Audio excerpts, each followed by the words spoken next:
Hi everyone, today I will talk about add-on treatment in IVF.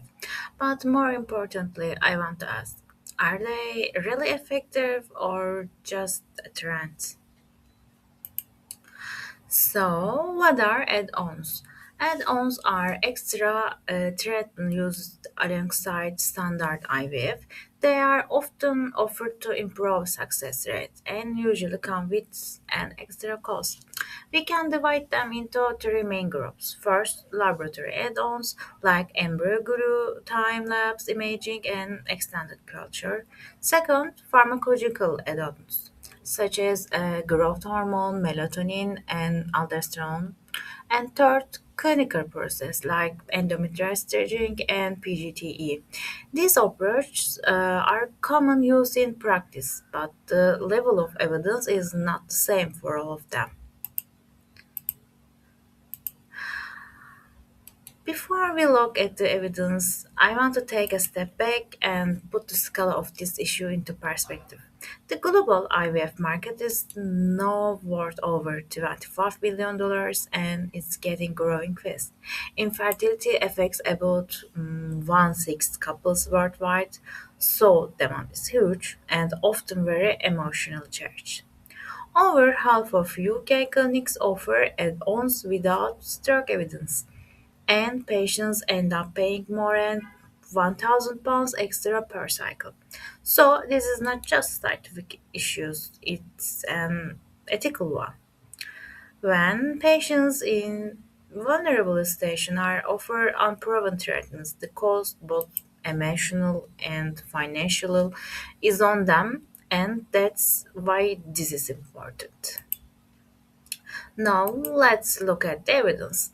In the UK, the HFEA uses a simple traffic light system to evaluate IVF add-ons. Green means effective at the moment, only time-lapse imaging and even that the selected patients reach this level.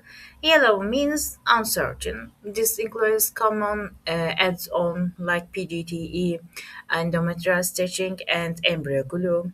Red means ineffective or possibly harmful. Some techniques fall into this category. Many of these treatments are being used and paid for without clear proof of benefits, and this is not a small issue. And now I would like to focus on the one specific add-on, PGTE.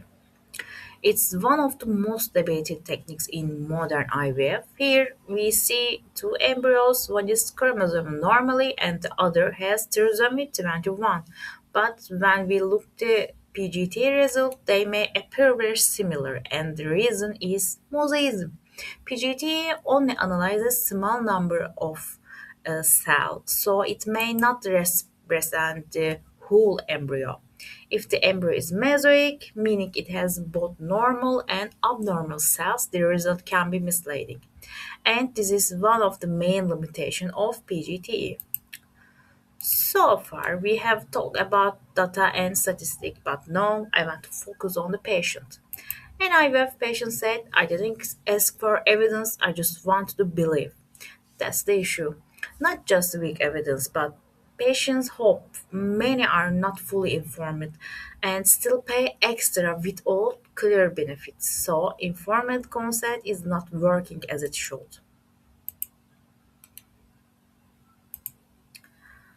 So, this brings up an important question. If the evidence is weak, why are add-ons still so common? There are four main reasons. One, first patient vulnerability. Patients going through IVF really hope for success, so even a small possible benefit can very important. Second, commercial pressure. Add-ons can be a source of income for clinics, so they may be offered quite actively. Third, publication bias. Early studies with positive results get attention, but later studies often show little or no benefit. Or and fourth, regulatory gaps. Many add-ons are not strictly regulated, so they can be used before strong evidence is available.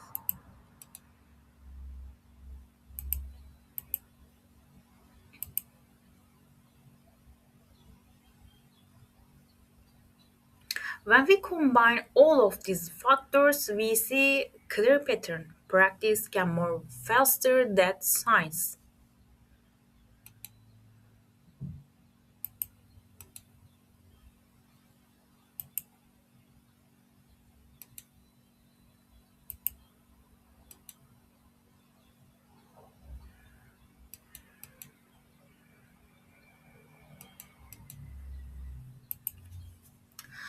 I want to be clear about one thing. I'm not saying that all add-ons are bad. The key point is this: they should be used carefully with the right patient and the right evidence. Let me give Let me give a few examples. First, growth hormone in poor responders in selected patients, it can improve, but in others there is no clear benefit. A second, time-lapse imaging. It can be useful in some settings, but it's not necessary for every clinic. And third, the freeze-all strategy, it can reduce certain risk in high risk patients, but but it is not always needed. So what do so what do these what do these examples show? So what do these examples show? Add-ons can be useful, but only when used with evidence and proper selection. And this is approach we should aim for.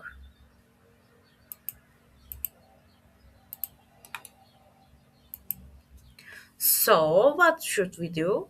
Four simple points. First, ask for strong evidence. Don't use add ons without good studies. Second, be honest with patients. They need to know when something may not work. Third, follow the guidelines. If it's uncertain, be careful. If it doesn't work, don't use it. And fourth, choose the right patients. Some add-on helps